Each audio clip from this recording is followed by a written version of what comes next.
Buongiorno, uomo d'altri tempi, ma qui siamo a Nicosia in provincia di Enna? Sa siamo a Nicosia. Io sogno Carmine Agiglia, un poeta nicosiotto. Domandai il permesso del mio patrono per venire a salutare. Benvenuti! Ma che meraviglia! Ma questo è un dialetto. Un osto. Noi siamo un'isola in talisola. Un osto è un dialetto gallo-italico. Quindi noi siamo l'isola nell'isola e questo è il dialetto gallo-italico. E io scrivite tanti versi in nicosiotto. Quindi lei ha scritto tanti versi in nicosiano. E noi siamo contenti di parlare questa lingua. Quindi loro sono contenti di parlare questa lingua, giustamente. Perché ci rappresenta, perché siamo noi, i nicosiani, assieme anche ad altri paesi del circondario, che sono stati colonizzati da gente del Monferrato, difatti a seguito del conte Ruggero, difatti la terza moglie del conte Ruggero era del Monferrato e per ripopolare queste zone sono venute queste colonie che hanno portato usi, costumi e chiaramente la lingua, il dialetto. E voi giustamente parlate il dialetto regolarmente, anche i ragazzi. Lei è un preside di oramai che si sta dedicando, come dire, alla tradizione più profonda di Nicosia. Ma come si chiama? Io sono Pino Fiscella. Bene. Detto in nicosiano, nicosiotto, Scisciolin. Ok, ma mi avevano detto che a Nicosia era la città dei 24 baroni. Io, siccome sono il barone, oggi siamo al 25. Molto bene, mi fa piacere questo. E siamo onorati di crescere questa famiglia dei 24 baroni tipici nicosiani. Insomma, anche i baroni hanno apportato, vedi questi palazzi, sono tutti palazzi baronali. Quindi ci sarà anche il mio 25esimo palazzo tra questi palazzi, lo dobbiamo andare a cercare. Ora lo troveremo sicuramente. Va bene. Ma prima che io vado via, me la fa un'altra poesia, un versetto, qualcosa? E ricordeve che giusto 60, in tassa Sicilia fu una cuscia, a prima di fe battaria. Spengio bandiera e grie, libertà, libertà! Che meraviglia! La Sicilia è questo, Isola Verde vi porta a casa un pezzettino di quello che potrebbe essere una grande scoperta. Se venite qua avete anche persone di questo calibro che vi possono raccontare e accompagnare.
Ritorna a trovarci a Isola Verde l'assessore regionale Salvatore Barbagallo e in queste puntate, in queste settimane abbiamo parlato tanto di territori, abbiamo parlato di luoghi siciliani, ma vogliamo anche parlare di prodotti e sicuramente uno dei prodotti in assoluto principi delle produzioni siciliane è il nostro vino, il nostro ottimo vino siciliano che girando da provincia in provincia la fa sempre da padrone, assessore. Sì, il vino è uno dei prodotti di eccellenza in Sicilia. La situazione è molto diversa rispetto a 20-30 anni fa, quando il vino era una nicchia molto particolare, le aziende che esportavano vino erano in numero molto limitato. Nell'ultimo decennio, negli ultimi 15 anni, c'è stata una forte evoluzione. Questo è stato anche frutto certamente delle iniziative degli imprenditori agricoli. Hanno avuto gli imprenditori un supporto veramente importante da parte dell'amministrazione regionale, in particolare dell'assessorato all'agricoltura. Il programma dell'OCM Vino ha dato sostegno agli imprenditori agricoli, si sono strutturati, abbiamo ristrutturato le cantine, abbiamo ristrutturato i vigneti, abbiamo realizzato degli investimenti per cui oggi le aziende sono molto strutturate, investono ed esportano all'estero un numero di bottiglie veramente importanti. Ma a questa crescita c'è stato anche un apporto importante dell'Istituto regionale del vino e dell'olio, l'IRVO, che attraverso la ricerca, attraverso l'innovazione tecnologica ha dato un sostegno agli imprenditori agricoli, per cui oggi abbiamo un settore veramente importante in Sicilia. Possiamo dire che probabilmente questo avvio, qualche decennio fa, come diceva lei, del vino siciliano in giro per il mondo sia stata anche un po' l'attrattiva per le giovani generazioni che hanno scelto di tornare. Oggi un po' fare il vino in Sicilia è anche uno status symbol, no? Beh sì, certamente tante aziende hanno diversificato la loro attività mettendosi appunto a investire sulla viticoltura e sull'enologia, per cui oggi le aziende rappresentano un motivo di vanto per la Sicilia e noi li valorizziamo attraverso la partecipazione a fiere internazionali dove esportiamo la nostra bellezza, la nostra cultura del vino. Anche da questo punto di vista la Sicilia alla conquista di tutto il resto del mondo con le nostre eccellenze. Assessore, grazie sempre per la sua disponibilità. Il nostro racconto continua qui su Isola Verde.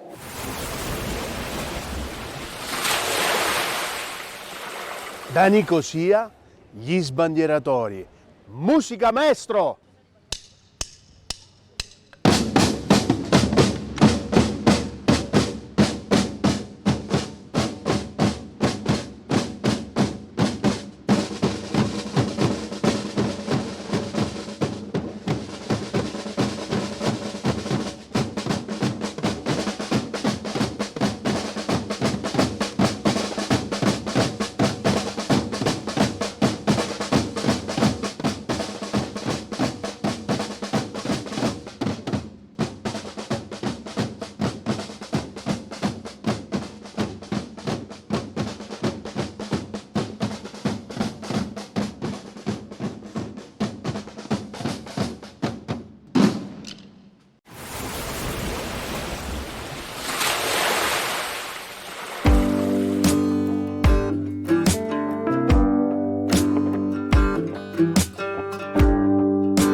Proprio qui dal cuore della Sicilia ci troviamo in territorio di Leonforte. Comincia il racconto di oggi dedicato alla pesca di Leonforte IGP e incontro il presidente del consorzio della pesca di Leonforte IGP che è Domenico Di Stefano. Domenico, buongiorno, benvenuto a Isola Verde. Intanto grazie per averci aperto le porte di un luogo così bello, di un luogo così evocativo, e ci troviamo proprio nel cuore degli alberi da frutto, perché può sembrare strano a chi magari crede come me o credeva di sapere qualcosa sulle pesche, ma diciamo che in Sicilia esiste una pesca tardiva, una pesca speciale, vi spiegheremo perché nell'arco di questo nostro incontro, che matura più tardi e che è un vero e proprio gioiello della nostra terra, anche perché devo dirvi che è tutta una coltivazione molto particolare. Comincia a raccontarci cosa di meraviglioso accade qui.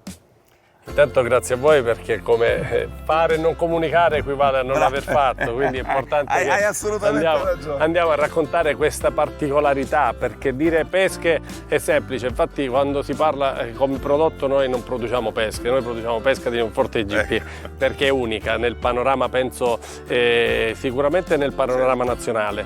Questa pesca ha delle caratteristiche, due caratteristiche fondamentali, una che è la tardività e l'extra tardività, e lì non è merito nostro perché grazie al al territorio che viviamo. La natura, Quindi la natura è questa natura. è la natura. Questa è una pesca che prende fino a metà novembre, si può raccogliere, Sì, giusto? sì, sono, la varietà appunto è pesca di Monforte GP. Con diversi cultivar noi partiamo da metà agosto e arriviamo fino a metà novembre. Per quanto riguarda l'altro elemento fondamentale, è proprio un qualcosa che invece nasce dall'ingegno umano ed è la tecnica dell'insacchettamento. Guarda, ci avviciniamo proprio perché le vediamo attraverso i nostri operatori, che ringrazio sempre. Come vedete, ogni singola pesca è insacchettata. C'è un modo di dire molto bello, cioè le pesche vengono accarezzate 10 volte in buona sostanza. Cosa succede nel dettaglio?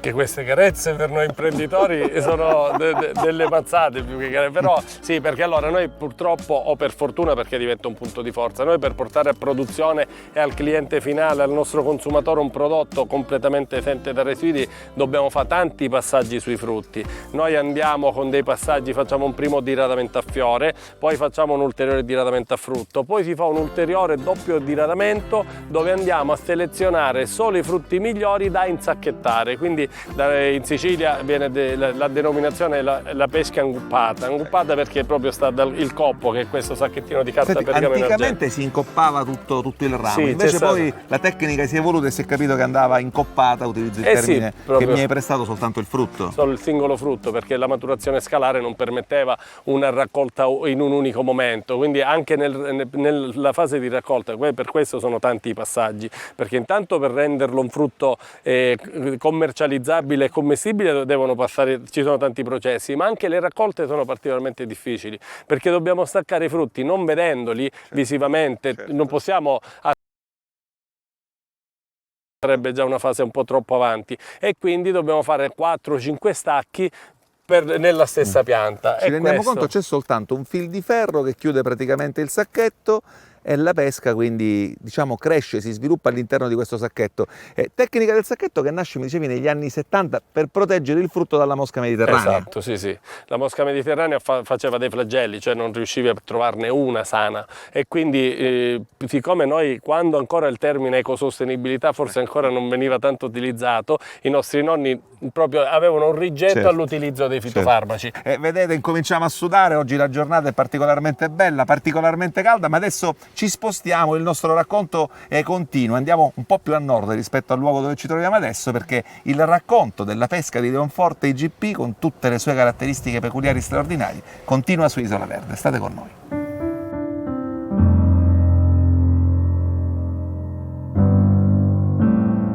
Domenico, il nostro racconto continua perché ci siamo trasferiti all'interno di questa struttura molto grande, perché la pesca, una volta raccolta nel sacchetto, arriva qui. Qui cosa succede?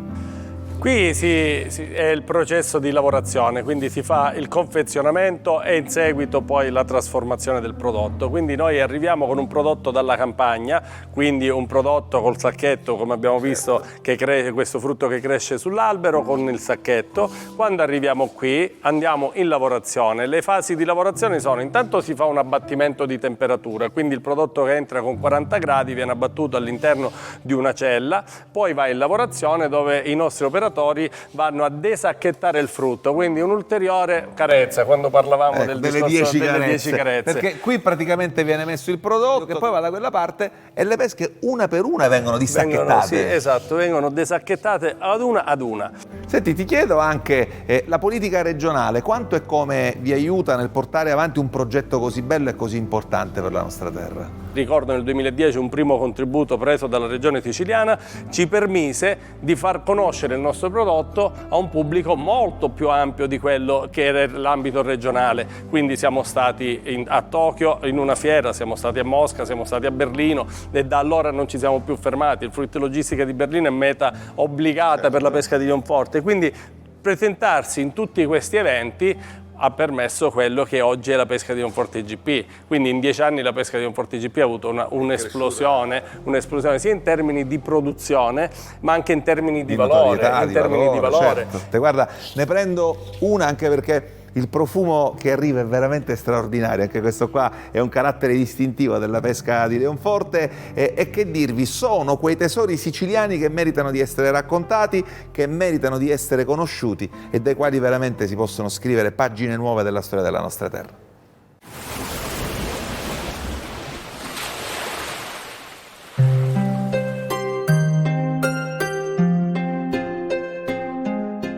Nicosia, in provincia di Enna, è un gioiello incastonato tra i Nebrodi e le Madonie, immerso nelle meravigliose campagne dell'entroterra siciliano. È una città ricca di storie e tradizioni, conosciuta con diversi appellativi: la città dei 24 baroni, la città di San Felice e la città dei Due Cristi. Camminare per le vie di Nicosia è come sfogliare un libro di storia, ma a rendere questa città ancora più unica è il dialetto gallo-italico, eredità delle genti lombarde che si insediarono qui durante la dominazione normanna. Tra i suoi simboli spicca la cattedrale di San Nicolò di Bari, con il suo portale gotico normanno, soprannominato Porta del Paradiso, e il raro soffitto ligneo dipinto del 400. Non meno suggestiva è la chiesa del Santissimo Salvatore, arroccata su una rupe. Un'altra tappa imperdibile è la basilica di Santa Maria Maggiore, che domina il panorama cittadino. Qui si conserva un trono realizzato nel 1535 per accogliere l'imperatore Carlo V. Nicosia è anche la città di San Felice, nato qui nel 1715. San Felice visse come frate cappuccino, dedicandosi ai più bisognosi.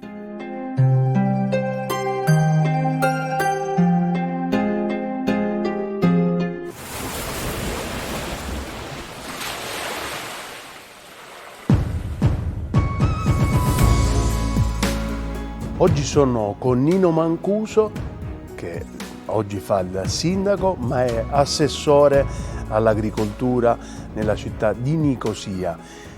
Grazie per averci accolto e soprattutto in questa meravigliosa cattedrale. Grazie a voi, buongiorno a tutti.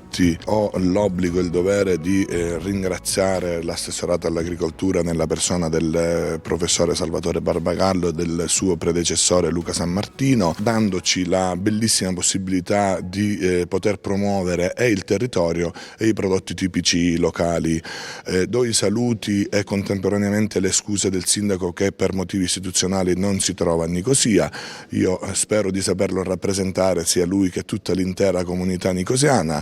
Con oggi si mette un tassello importante, voglio dire, perché è la prima volta che Isola Verde arriva a Nicosia ed è una grande risorsa avervi qui, perché ci darà la possibilità di poter promuovere le eccellenze che Nicosia veramente offre. Visto che lei si occupa di assessorato, quindi politiche agricole, sì, quali sono le cose che voi state iniziando a pensare per innovare, per immettere in questo territorio qualcosa di nuovo rispetto al passato, rispetto a quello che già si fa? Adesso sono tanti fondi europei, state accedendo a questi fondi europei? Immagino proprio di sì. Esattamente, è una delle cose che abbiamo già pensato e stiamo studiando, è appunto che è una cosa che manca proprio nel territorio nostro, è quella di poter impiantare dei vigneti collinari montani. Perché qua storicamente, perché si prestano, sì, storicamente esistevano dei vigneti che poi purtroppo per cultura o per non so per cosa sono scelte diverse, è sfumata. Ma noi oggi con l'amministrazione tutta e con la collaborazione di un po' di giovani che si sono insediati in agricoltura stiamo pensando a questo nuovo progetto, quindi nella possibilità di impiantare dei vigneti, ovviamente con la collaborazione dell'istituto regionale che magari per capire quali sono quelle con le caratteristiche pedoclimatiche che possono essere impiantate a Nicosia, e quindi vogliamo lanciare questo progetto. Io invito a chi ci ascolta appunto ad avvicinarsi a noi e magari confrontarsi per capire qual è il momento giusto per attivare questa progettazione, questa idea. Quindi cari amici a casa, non ci sono scuse, voi famiglie dovete venire qui.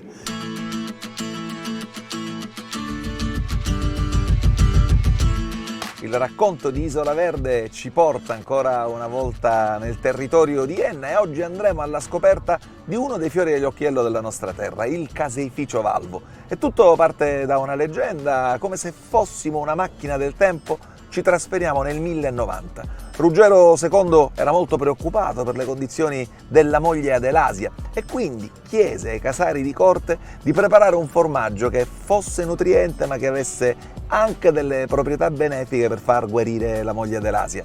Così i casari aggiungono al formaggio una spezia allora ritenuta miracolosa, ovvero lo zafferano. Nasce così il piacentino ennese, quello che oggi è conosciuto come piacentino in tutto il mondo. Un'altra leggenda invece vorrebbe la nascita del piacentino addirittura antecedente a metà degli anni 800, quando fu proprio un agricoltore, un contadino, ad aggiungere nella lavorazione di questo formaggio lo zafferano. Che sia l'una o che sia l'altra la realtà storica, o anche che non sia nessuna delle due, la certezza è che oggi il piacentino è un grande vessillo della sicilianità nel mondo. E a proposito di piacentino, di pecorino DOP, di grandi formaggi siciliani, andiamo oggi a conoscere questa filiera virtuosa che è la filiera virtuosa del caseificio valvo, dove innovazione e tradizione si sposano a meraviglia.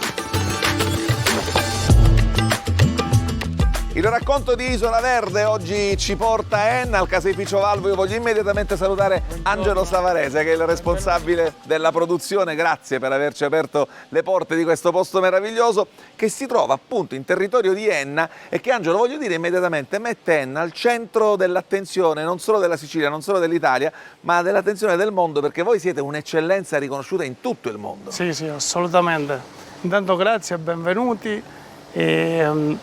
Qua siamo nel cuore del nostro stabilimento dove avviene lo stoccaggio del latte, quindi l'arrivo della materia prima. Quindi a che ora al mattino arriva il latte qui? Alle 2:30 di notte. Di notte, quindi parliamo di notte. Sì, di notte arriva il latte è arrivato qui, diciamo, avrebbe bisogno di un processo di raffreddamento che voi qui avete intelligentemente ridotto, cominciando a garantire proprio dall'arrivo del latte la qualità del prodotto. Il latte, una volta arrivato, vengono prelevati principalmente i campioni e quindi portati in laboratorio, analizzati per fare le analisi di accettabilità del latte.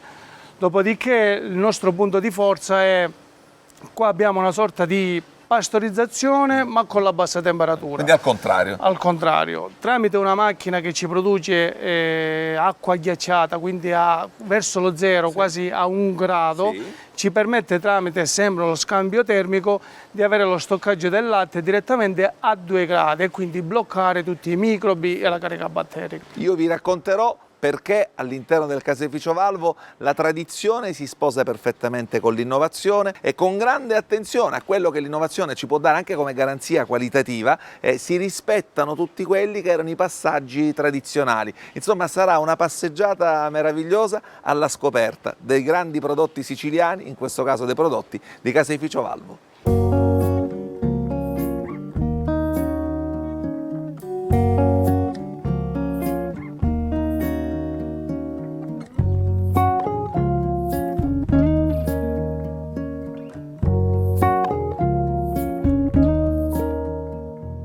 Quasi magicamente ci siamo cambiati, come è giusto che sia quando si entra all'interno di questi luoghi. L'unica cosa che mi dispiace è che non posso trasferirvi il profumo che si sente qui dentro. Angelo, ci siamo trasformati un po' nel latte, no? Tu mi hai spiegato che il latte arriva, viene ovviamente versato. Dopo un giorno il latte arriva a questo macchinario formidabile che permette la pastorizzazione. Tante volte sentiamo parlare di latte pastorizzato, ma spiegaci che significa. Allora, il latte pastorizzato non è nient'altro che uno scambio termico da 72 gradi a 36 gradi per avere un abbattimento della carica batterica e cercare di mantenere una qualità ottimale del prodotto finito. Da quest'altra parte i ragazzi invece sono al lavoro perché stanno praticamente mettendo all'interno dei canestri la cagliata. La cagliata, sì. Sì, una volta avvenuta la separazione, il formaggio rimane nei canestri e è fatto sgrondare. Perfetto. Il siero invece sempre automaticamente viene portato nei doppi fondi per la lavorazione della ricotta. Qui noi abbiamo il siero. Perfetto. Il siero, una volta riscaldato alla temperatura di 60 gradi, viene aggiunto il latte. Ecco. e poi si aspettano i 75-78 gradi dove avviene l'affioramento della ricotta. Quello ci fa capire che è pronta. Sì, proprio sia l'affioramento si separa, la proteina si separa, e sia l'affioramento dei fiocchi di ricotta, fiocchi che poi vengono messi nelle fuscelle, nelle varie fuscelle. Posso prenderne una? Sì. Ecco qui, guardate, vi faccio vedere. Questa praticamente ancora è caldissima. E così diciamo è pronta, giusto? Bisogna farla raffreddare, certo. Però è poi pronta da mangiare. E questa è la ricotta pronta, straordinaria, fatta, la rimetto qui. E tutto ciò che invece non è ricotta si trasferisce in un'altra parte di questa bellissima struttura e là arrivano tutti gli altri formaggi meravigliosi. Sì, la stagionatura. Mi ci porti? Sì.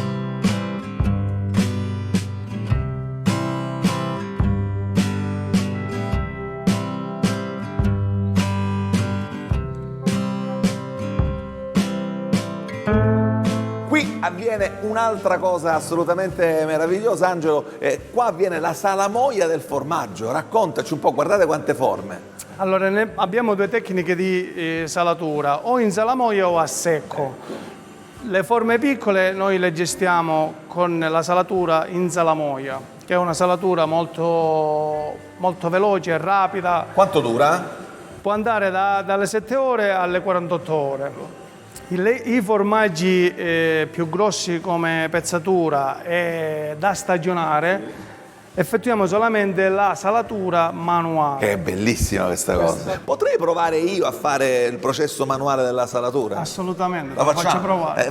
Scusate, ma io ci metto il becco, ci metto le mani, allora ci trasferiamo, andiamo ancora un po' più avanti perché adesso sarò io stesso a provare a fare la salatura manuale. Andiamo.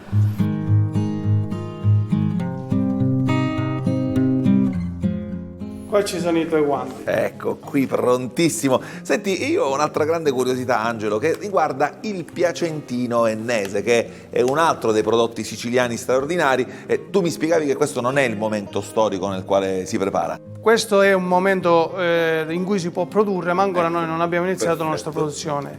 Si chiama piacentino. Piacentino. Ecco, visto, io ho detto piacentino, invece piacentino perché è il formaggio che piace. Sì. Non ha nulla a che vedere con la città di Piacenza. Assolutamente no. Il piacentino ennese è un formaggio storico, viene prodotto ancora con delle attrezzature storiche, ossia latina di legno, la rottura viene fatta con la rotola di legno. Bello. Ed è un formaggio prodotto al latte crudo. E la sua peculiarità è che ha la presenza dello zafferano, certo. e sia il latte che lo zafferano devono essere prodotti dentro il comprensorio del disciplinare. Perché altrimenti non è piacentino ennese, no. È un altro prodotto che... Paolo sta effettuando la salatura manuale del formaggio, oltre che manuale è chiamata salatura a secco. Quindi il sale è a contatto diretto con la forma e la caratteristica di questa salatura è che apporta al prodotto un sapore particolare. Posso provare io? Vediamo. Paolo, aiutami, ecco, vedi. Allora va messo qui, perfetto. Si appoggia, si gira, poi prendo il sale? Poco, se va bene così, è troppo questo. Ecco, va. E io adesso vorrei raccontarvi invece un'altra cosa molto bella, che è questo marchio, questo timbro che vediamo sul formaggio, perché anche questo, mi dicevi Angelo, permette di capire la qualità, ma soprattutto permette di garantire la qualità. Questo qua è un bollino in caseina che noi applichiamo su tutte le forme prodotte. Cioè veramente un codice fiscale, una carta di identità. Sì, è una vera e propria carta di identità e ci garantisce comunque che se ci dovesse essere un problema sappiamo da dove partire. Certo, e soprattutto sapete anche quali forme può riguardare il problema. Assolutamente sì. Un altro miracolo è avvenuto, ci siamo spostati da quest'altra parte dello stabilimento e qui abbiamo queste meravigliose forme già sotto vuoto, vedete, arrivano direttamente da questa macchina. Una forma di questa quanto pesa? 3,5 kg. Io ti ringrazio infinitamente. Grazie a voi. Ti ringrazio anche per questa meravigliosa forma da 3,5 kg e ovviamente il racconto di Isola Verde, la Sicilia che produce, la Sicilia che ci emoziona, la Sicilia che ci fa innamorare, continua.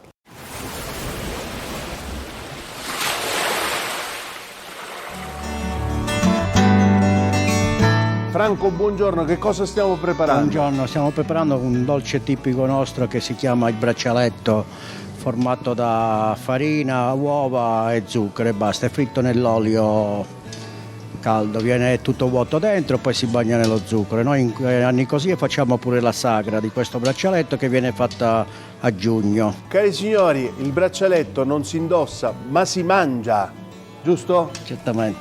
Grazie, buon lavoro.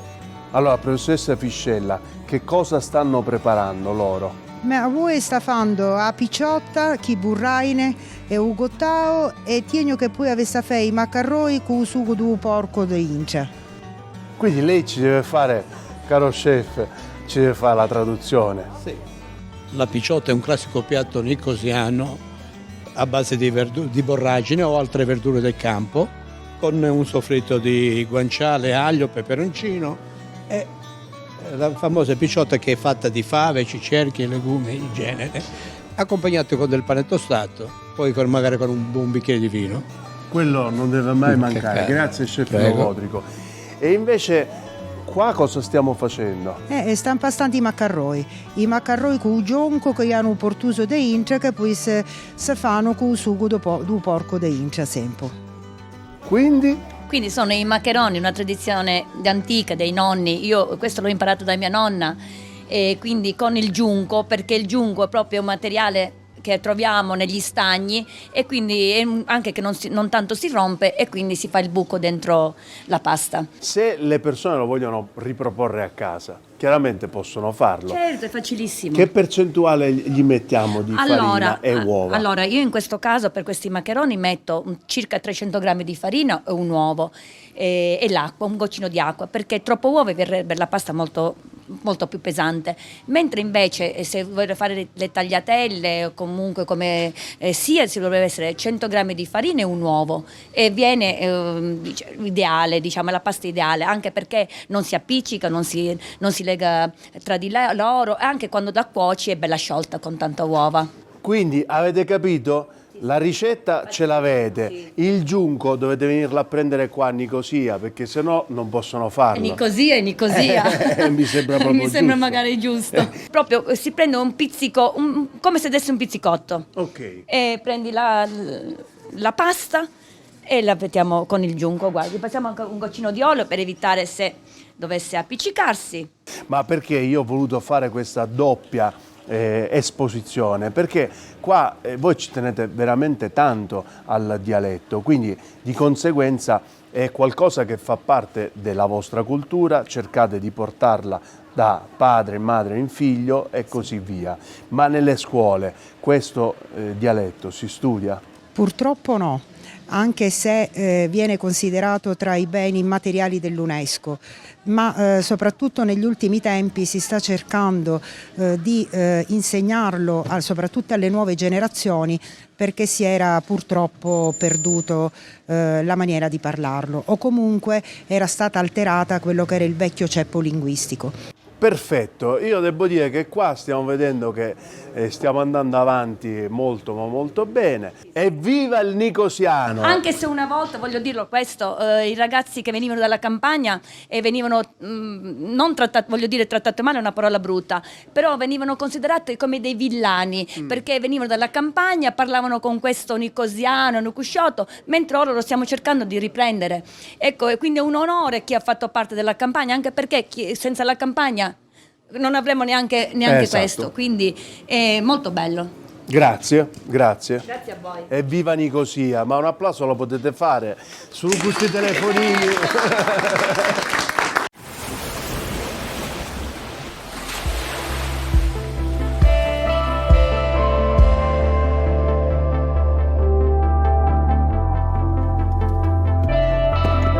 Un altro luogo, un'altra storia meravigliosa da raccontarvi, è la storia di una famiglia siciliana che da 3 generazioni riesce a rendere il prodotto agricolo siciliano assolutamente straordinario. È la storia della famiglia Pecorino e proprio 8 anni fa Francesco Pecorino, l'amministratore, il proprietario di Gustibus, ha un'intuizione geniale, ovvero quella di dedicarsi a una fetta di mercato che va alla conquista del mondo. E allora vi racconto proprio la storia di Gustibus.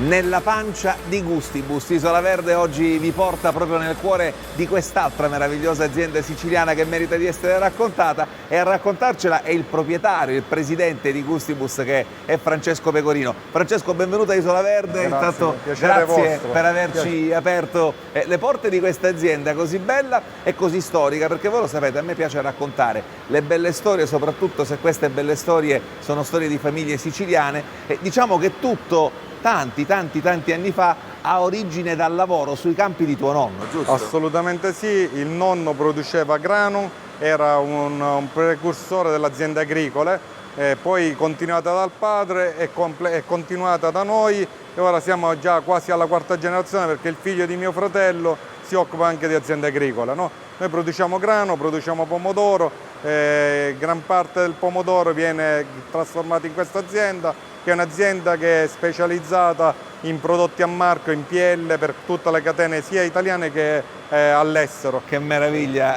mi diceva prima Francesco che praticamente la loro produzione è divisa al 50% per il mercato italiano ma anche per il mercato estero, ma questa meraviglia che vi stiamo raccontando oggi arriva, fatemi dire forse quasi casualmente, 8 anni fa, quando Francesco ha un'intuizione. Cosa succede 8 anni fa? Appena laureato mi occupo delle vendite di un'azienda, di primissima azienda che si occupa, è vicina di famiglia, che si occupa di prodotti da forno. Lì mi occupo delle vendite, mi viene l'intuizione di fare prodotti a base pomodoro, quindi le classiche tipologie di pomodoro ciliegino e datterino, e mi invento un piccolo laboratorio che produce sughi pronti a base di ciliegino e datterino più conserve vegetali. È molto bello perché mi racconti che cominci con dei macchinari usati, era quasi un esperimento, no? Un esperimento, inizio con delle macchine usate di Napoli, di fornitori di Napoli, quindi in 8 anni abbiamo fatto grandissimi investimenti sia in opere murarie, perché l'azienda prima era 1200 metri quadrati, oggi è 35.000 metri quadrati,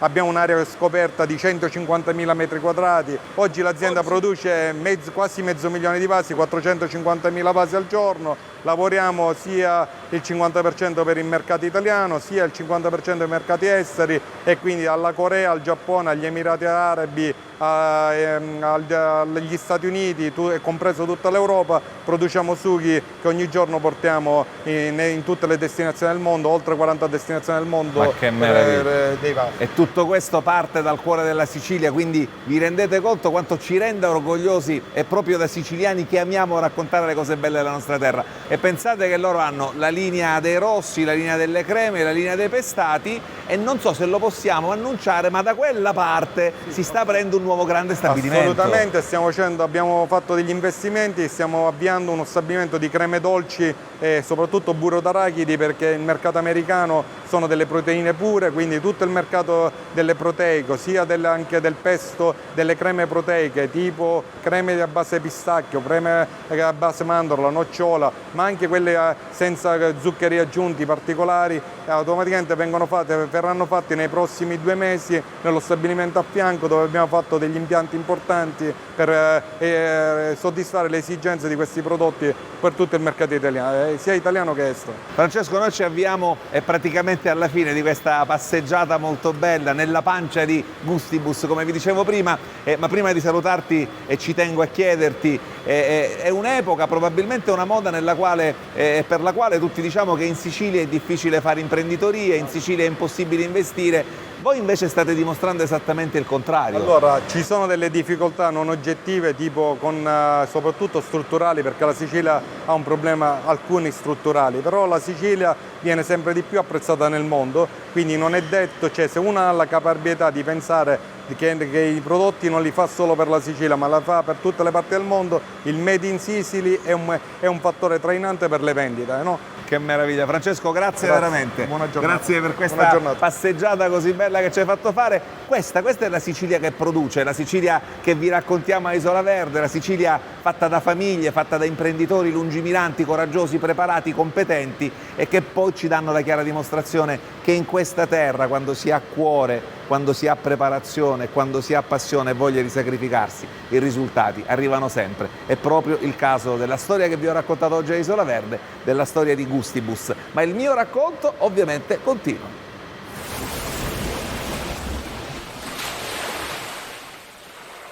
Antonio Consentino, noi ci troviamo qua e io vedo del frumento. Sì, esattamente, c'è del frumento e dell'orzo maltato. Questo serve per produrre una birra artigianale di qualità. Perché di qualità? Perché l'orzo che vedete qua è un orzo che viene prodotto direttamente nei nostri campi. È un orzo in biologico, viene preso, viene trebbiato, viene portato a maltare. Dopo che viene maltato, quindi ci sono diversi gradi di tostatura dell'orzo, viene utilizzato per fare le nostre birre artigianali. Queste birre artigianali sono particolari perché sono contraddistinte comunque da una qualità elevata delle materie prime, quindi orzo e luppolo, ma soprattutto nel nostro territorio abbiamo un'acqua ottima che ci permette di fare una birra di alta qualità. Infatti non viene trattata, le birre che facciamo non sono pastorizzate, non sono filtrate e sono anche rifermentate in bottiglia. Ah, che meraviglia, e questa è una grande cosa. Ma da che produzione partiamo per fare una birra di qualità? Quindi quanti campi, quanti ettari sono coinvolti? Allora, ci vogliono circa una decina di ettari con varie tipologie di orzo e anche varie tipologie di frumenti. Utilizziamo tra l'altro anche dei frumenti autoctoni del territorio come il perciasacchi, il timilì, che sono caratterizzanti. Tra l'altro anche in alcune birre usiamo anche del miele di sulla, chiamata sodda in siciliano, ed è tipico perché la sulla è un foraggio che si usa per gli animali e viene coltivato solamente nel nostro territorio. Tra l'altro il miele di sulla, il miele che ricaviamo viene fatto dall'ape nera sicula, che è anche un emblema del nostro territorio, comunque della sicilianità. Quindi tutto in casa e si fa della birra. Assolutamente. Mantenete la qualità che tutto andrà sempre bene. Grazie. Bravi. Assolutamente.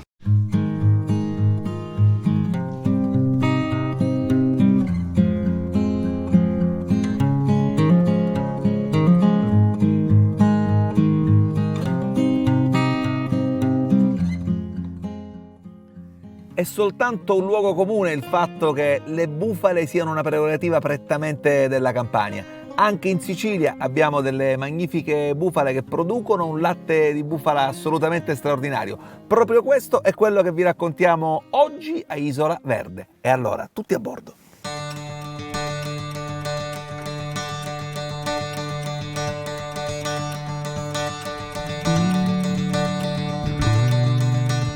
La storia di un caseificio comincia sempre con la storia di un allevamento e in questo caso è anche una storia antica perché, pensate, affonda le proprie origini nei primi anni del 2000. Io incontro adesso Filippo Stazzone. Buon pomeriggio Filippo. Grazie per aver accettato il nostro invito, grazie per averci aperto le porte del caseificio Albereto, che ovviamente però all'inizio trova in questo allevamento un punto di incontro straordinario. 350 capi, bufale e latte di bufala, che non è quindi soltanto una prerogativa campana, la bufala e il latte di bufala. Anche in Sicilia ne abbiamo esempi stupendi. Sì, anche in Sicilia ci sono dei bei esempi di allevamenti di bufala dove si produce un buon latte di bufala per poi andare a definire a un prodotto che è la mozzarella, che è il prodotto in del latte di bufala. Straordinario veramente, la mozzarella, tutti i derivati, e a questo ci arriveremo tra un po'. Senti, è molto bella anche la vostra storia. Erano i primi anni 2000, un gruppo di amici giovani, la leggenda narra davanti a una pizza. Ecco, pensa che sia bello restare nel campo nel quale già operavate, ma soprattutto pensa di fare qualcosa per il territorio di Nicosia, e quindi tu e i tuoi amici soci pensate di creare questa meraviglia. Sì, negli anni 2000 è venuta l'idea di rimanere soprattutto in questi territori, che è un territorio all'entroterra siciliano, e ci è venuta questa benedetta idea di allevare le bufale. Abbiamo iniziato i lavori della stalla nel 2000-2001 e i primi animali, le prime bufale sono arrivate qua in questo posto nel 2003. Ormai sono passati 20 anni e continuiamo ad allevare bufale. Io ringrazio davvero Filippo Stazzone per averci aperto le porte di questo allevamento, e adesso ci trasferiamo a pochi chilometri da qui, proprio come diceva giustamente, all'interno del caseificio, dove poi tutto ciò diventa meraviglioso latte di bufala siciliano.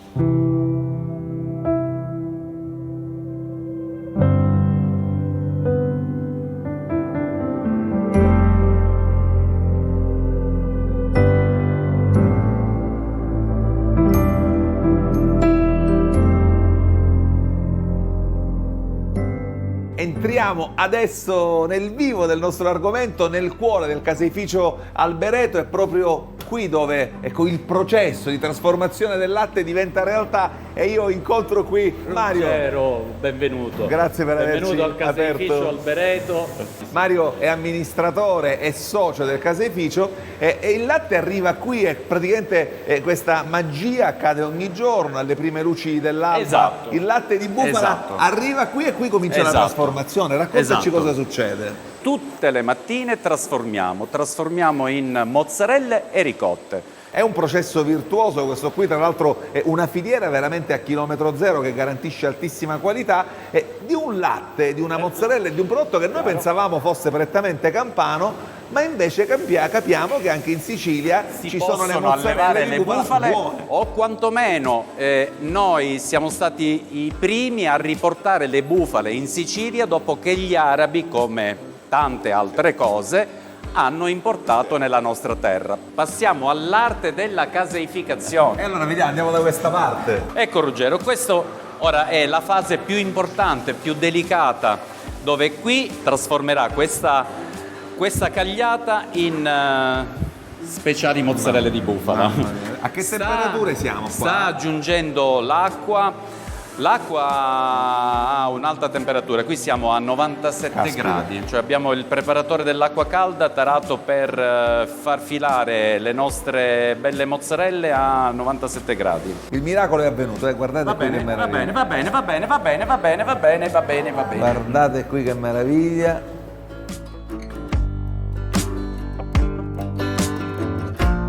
Mario, la macchina è bellissima, però io amo, lo sanno i nostri telespettatori, mettere le mani in pasta sempre dappertutto. Ma qua si può anche fare manualmente, cioè potrei tentare anche io, Giuseppe, mi autorizzi? Sì. Vediamo un po'. Devo fare qua. Già me l'ha spiegato, così. Stringo, e questa è la mozzarellina.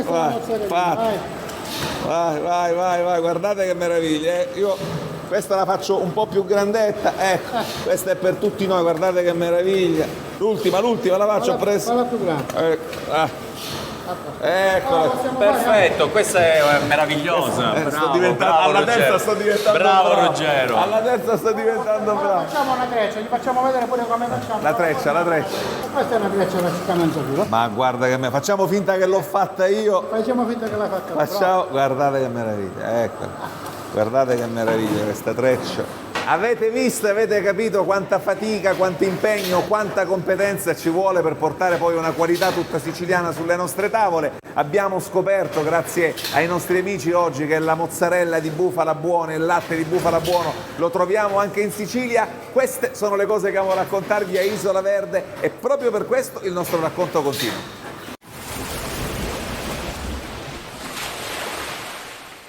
Qui vedo un prodotto meraviglioso che fa parte della nostra tradizione storica e agricola, ma questa ha una particolarità. Mario Di Pasquale produce una mozzarella di bufala a Nicosia. A Nicosia.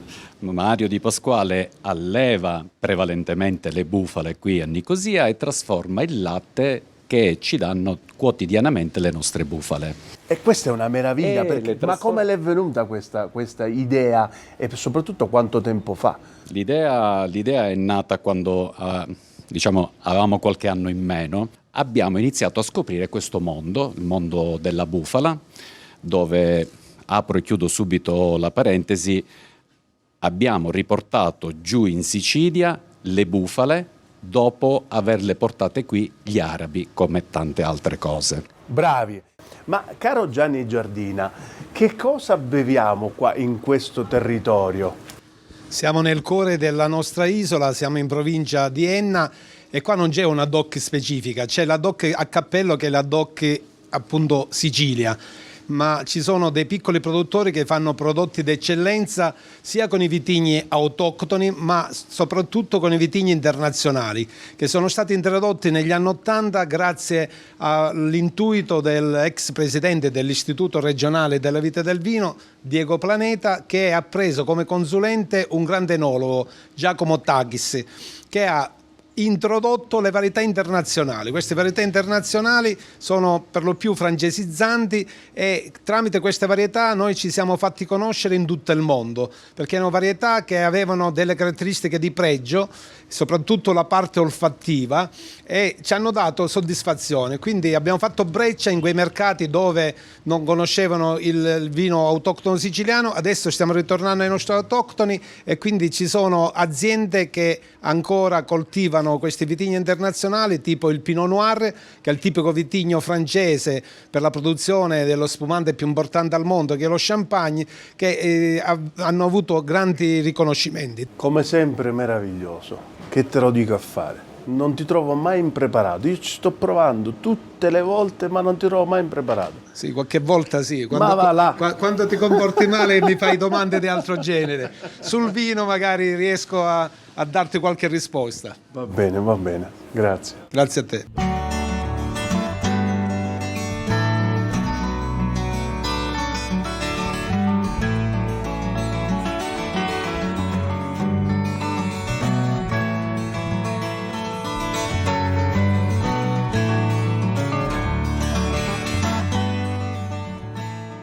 La storia della nostra terra passa da grandi personaggi, da grandi uomini imprenditori che poi rappresentano sempre la storia di grandi famiglie. La famiglia Arena, Giovanni Arena. Giovanni, come stai? Bene, grazie. È un piacere venirti a trovare Grazie. al frantoio, perché anche storicamente il frantoio era un luogo che significava sviluppo, che significava economia per la terra siciliana. E Giovanni mi racconta che lui da piccolino, piuttosto che bere il latte, beveva l'olio. Giovanni, questo è un po' il luogo del tuo cuore, perché? Perché intanto ci sono cresciuto, poi mio papà da 60 anni aveva il frantoio insieme a mio zio, dopodiché è stato nel 2015 passato a me e dove ho fatto un progetto molto importante con impatto zero sulla natura.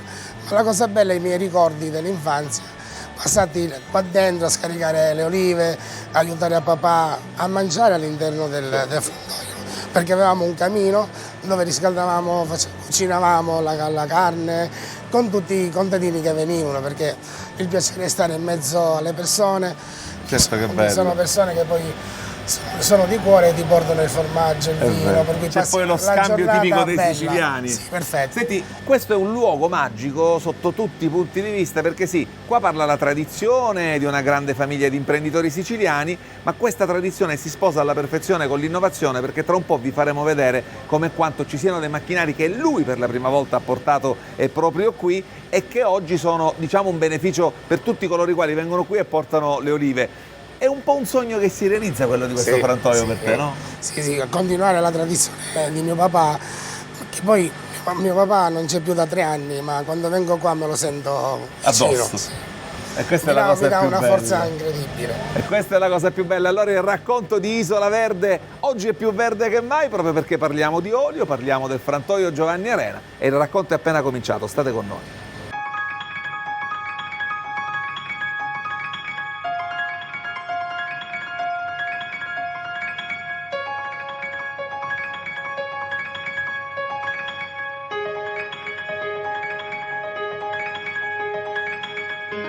Il nostro cicerone d'eccellenza oggi è Giovanni Arena, che ci ha portato nel punto, per così dire, più alto di questo luogo meraviglioso e adesso ci spiega proprio qual è il processo di produzione delle olive. Le olive arrivano da lì, la prima cosa vengono pesate, giusto? Sì, vengono pesate in quel bilico, dopodiché vengono messe in questa tramoggia, salgono tramite questo nastro trasportatore. E lì c'è la prima fase, vengono là c'è ripulite. la prima fase di pulizia di foglie, rami, pietre.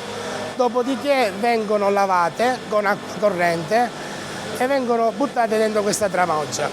Da questa parte abbiamo il punto più importante, sono i francitori, dove abbiamo 2 tipi di francitori, uno a dischi e uno a martello.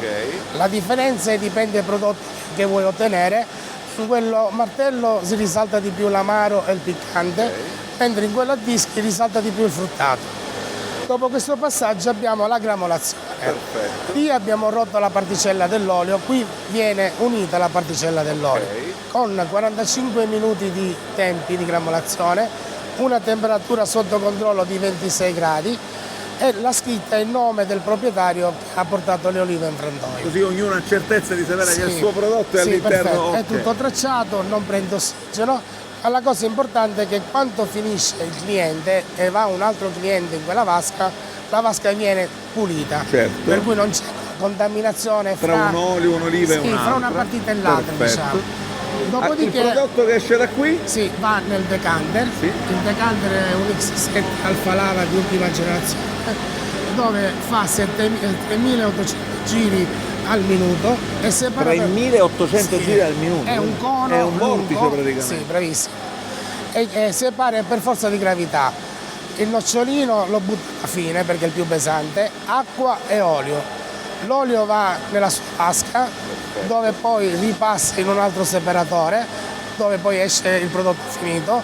L'acqua va in delle vasche di accumulo, dove vengono portate alla biometano che si trova a Dittaino, oppure qualche volta estraiamo anche i polifenoli che sono integratori alimentari. Vanno fatti i complimenti a Giovanni. Grazie. Anche per la lungimiranza che ha, ma il racconto di Isola Verde oggi qui da questo luogo meraviglioso continua, quindi restate con me.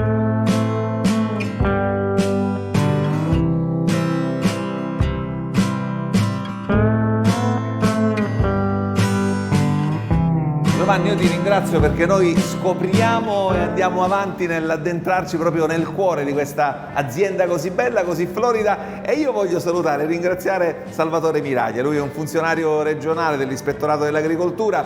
Salvatore, questo è il modo migliore per capire come vengono utilizzati bene i fondi europei, i fondi regionali, che poi danno frutti sul territorio siciliano. Questa è la dimostrazione tangibile di come vengono spesi i soldi della Comunità Europea, che tanto se ne parla. Un esempio concreto, attraverso che l'azienda Arena, attraverso una misura del PSR Sicilia, ha materializzato e completato questo grande magazzino di oleifici. Appunto è la misura la 4.2 che si occupa di trasformazione e commercializzazione dei prodotti agricoli.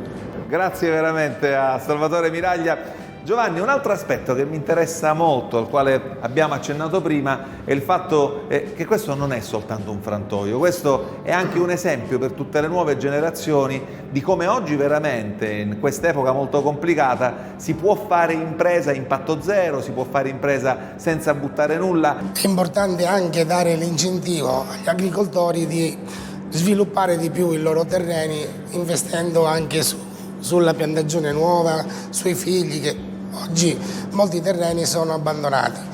Io faccio ogni anno un convegno dove parlo con loro per aiutarli anche, per motivarli, per stimolarli, per aiutarli, per avere uno sbocco anche commerciale. Per cui diciamo che io sono attaccato al terreno, alle tradizioni, ma amo la mia provincia. E tu oggi ce l'hai dimostrato, un altro bel racconto con Isola Verde, un altro bel racconto siciliano. Io ti sono particolarmente grato, Giovanni, perché tu oggi non solo ci hai raccontato una grande storia di imprenditoria siciliana, ma siamo abituati con la tua famiglia a tutto ciò, ma oggi ci hai aperto un pezzetto del tuo cuore, e quando ci hai raccontato che davvero qui venivi da piccolino e rivivi un po' tutto quello che hai vissuto quando eri piccolino attraverso la ristrutturazione magnifica di tutti questi posti, non hai fatto altro che ricordarci che viviamo nel posto più bello del mondo e che soltanto attraverso le nostre tradizioni, i nostri ricordi e le nostre origini possiamo continuare a scrivere pagine meravigliose di questa terra. Quindi grazie ancora una volta a Giovanni Arena. Il racconto di Isola Verde, come sempre, continua. La Sicilia che produce, la Sicilia che ci piace.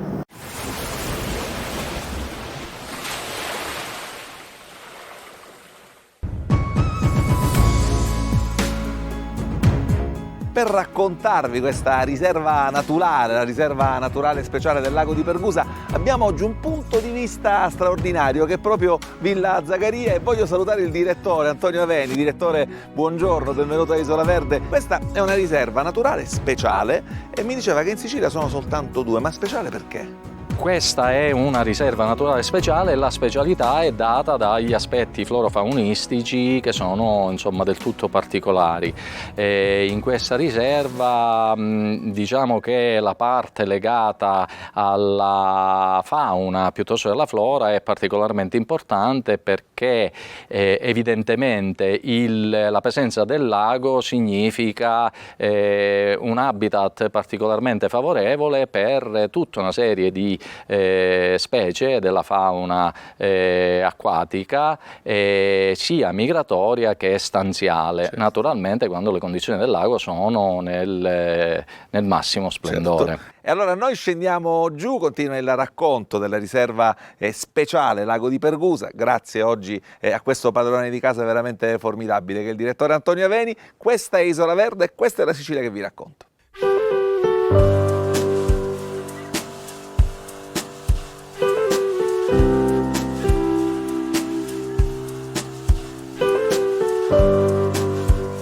Antonio, io le devo dire grazie perché ha mantenuto la promessa che mi aveva fatto, ovvero siamo scesi e devo dirvi siamo all'interno di un ambiente unico, straordinario, lo abbiamo raccontato, l'abbiamo detto, però dobbiamo anche fare i conti con la realtà e quindi dobbiamo dire che quella che stiamo vivendo oggi è una situazione molto complicata, molto complessa, però lei mi diceva prima che è ottimista.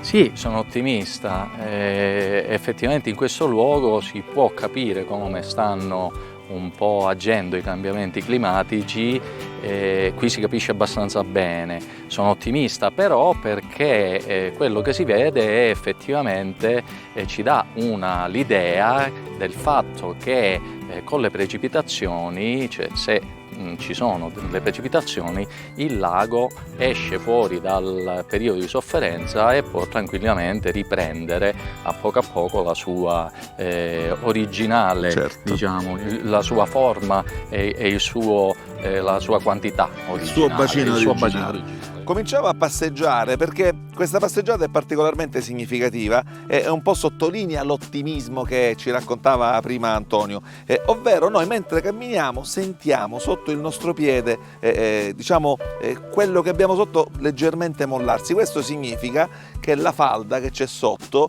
quando piove risale su e quindi questo è il segnale che questo fatto ci fa capire che il lago davvero bastano 2-3 giorni di pioggia e ritornerà a salire. Allora, più che sì, è giusto così, il concetto è giusto, più che 2-3 giorni, io direi una stagione di pioggia, okay. Perché la stagione di pioggia per ritornare a un bacino, a un bacino importante e perché si ricostituisca in qualche modo la falda. Il fatto che qui sia in questo momento una superficie più morbida è determinato dal fatto che è piovuto recentemente e quindi c'è un minimo di acqua rimane anche nella prima parte di substrato del lago. Ci sono dei segnali che mentre a noi persone normali possono sembrare dei segnali belli, invece il conoscitore, lo scienziato capisce che significano che il clima cambia. E qualche anno fa qui arrivarono i fenicotteri e fu un momento di grande gioia per le famiglie che portavano i bambini e fu anche un momento di notorietà per questo luogo, però voi esperti capiste che la presenza del fenicottero significava qualcosa che preludeva a tutto quello che oggi stiamo vivendo. Sì, funzionava esattamente così, è stato il periodo in cui il lago ha cominciato a manifestare i primi segnali di abbassamento del livello idrico, finché a un certo punto l'abbassamento del livello idrico, che corrisponde con un innalzamento della salinità delle acque, diventò, diciamo così, appetibile per i fenicotteri, che normalmente sono animali che prediligono le saline notoriamente, quindi le acque che non sono molto profonde, non i laghi, certo. Piuttosto gli stagni. In quel momento lì, quello era un momento favorevole e arrivò una colonia di fenicotteri che nel momento di massima espansione arrivò addirittura ad una settantina, un'ottantina di esemplari. Mi diceva a proposito di ottimismo che qualche giorno fa qui avete visto qualche anatroccolo, quindi vuol dire che per fortuna questo movimento di ottimismo viene anche sostenuto dalle specie che arrivano. Sì, questo risale a qualche giorno fa. Abbiamo avuto un evento evento pluviometrico di una certa importanza, che ha riempito in qualche modo il bacino di alcuni centimetri anche in altezza, e ciò è corrisposto con un arrivo dell'avifauna che nel frattempo si era allontanata, perché l'avifauna trova qui le migliori condizioni di vita laddove c'è l'acqua, perché per loro rappresentano la vita è rappresentata dall'acqua. Nell'ultima settimana, negli ultimi 10 giorni, sono tornati dei piccoli gruppi di anatidi, cioè di avifauna tipicamente acquatica di queste zone, che ha trovato nuovamente le condizioni per poter stare qui. E per poter stare qui. Dottore, io la devo ringraziare perché lei è stato disponibile, accogliente, molto chiaro, e poi quando lanciamo dei messaggi ottimistici probabilmente ci sentiamo tutti più responsabili a fare la nostra parte, perché poi tante volte noi riteniamo che quando sentiamo parlare di un problema che abbia a che fare con il clima, che abbia a che fare ad esempio con il prosciugamento del lago di Pergusa, pensiamo che sia una cosa che non ci riguarda direttamente. Non è così, ma questo lo dobbiamo spiegare soprattutto alle nuove generazioni, ai nostri figli. Il nostro comportamento virtuoso, anche se apparentemente indirettamente, si ripercuote su tutto quello che viviamo, e oggi qui vi abbiamo dato un esempio veramente straordinario di come e quanto la terra sia terra di tesori veri, e di come e quanto però questi tesori vadano salvaguardati, vadano tutelati, vadano rispettati, conosciuti e, come dico sempre io, amati. Quindi grazie veramente per la sua disponibilità, grazie per l'ospitalità. Questo è il racconto di Isola Verde, che è vero, è l'isola che produce la Sicilia che ci fa emozionare, la Sicilia che ci fa innamorare, ma soprattutto è questa terra che dobbiamo imparare a conoscere, a rispettare e ad amare.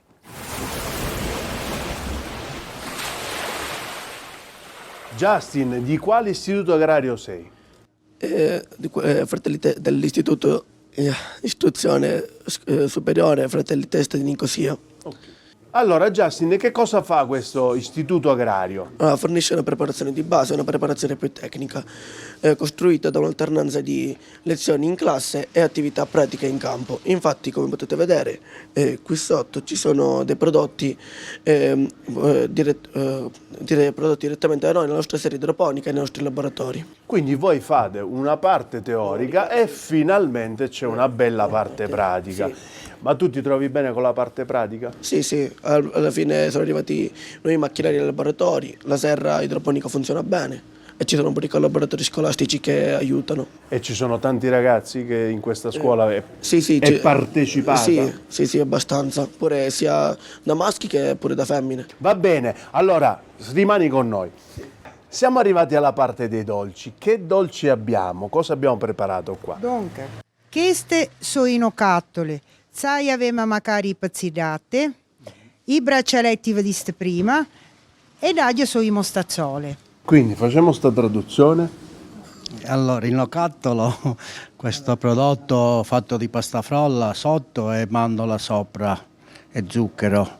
Il pizzillato viene fatto con marmellata di fichi secchi, uva passa, vino cotto, sempre fatto di fichi o fico d'India, lo facciamo nel periodo di Natale. Il mostacciolo è fatto di farina di semola dalle nostre parti e vino cotto e poi infornato. Che meraviglia, mi venga a trasferire qua a Nicosia. Grazie mille. Gianni, che cosa beviamo? Perché siamo arrivati alla fine, quindi abbiamo il brindisi. Allora, chiudiamo con una vendemmia tardiva, con questi dolci eccezionali, quindi il brindisi lo facciamo una vendemmia tardiva di vitigni internazionali. Nella fattispecie il Syrah, che è il vitigno alloctono più coltivato in Sicilia, perché è il toccasana per alcune tipologie di vini, va a dare morbidezza, consistenza e bouquet. Quindi il Syrah è un grande vino che si presta bene anche per fare un prodotto da dessert. Quindi chiudiamo appunto con un vitigno internazionale, però acclimatato in Sicilia, con le caratteristiche della mediterraneità che solo la terra di Sicilia può dare.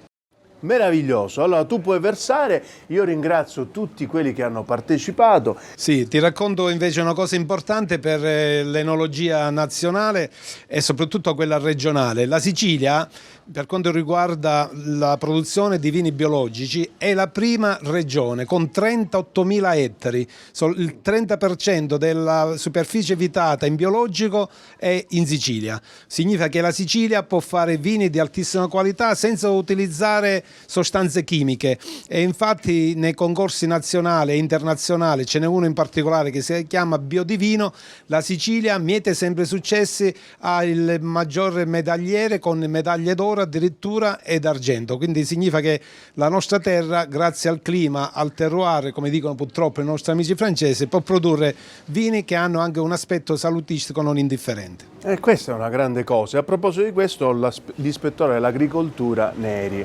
E questo a noi come regione e come cittadini di questa regione ci deve far piacere. Certo, per la provincia di Enna è un grosso vanto, e anche per Nicosia. Come vedete, tutti questi prodotti che sono qui, la maggior parte vengono da agricoltura biologica, dal grano per fare la pasta, i dolci tipici, il vino, i formaggi e così via di seguito.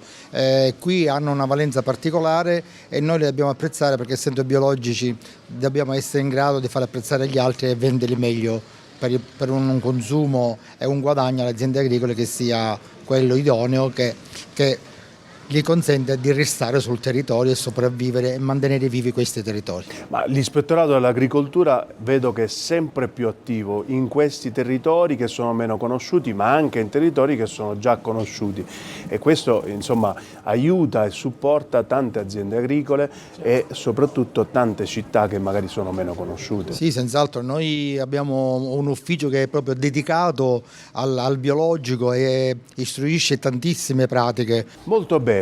Il vino ce l'abbiamo, i calici ce l'abbiamo, e viva Nicosia! Viva!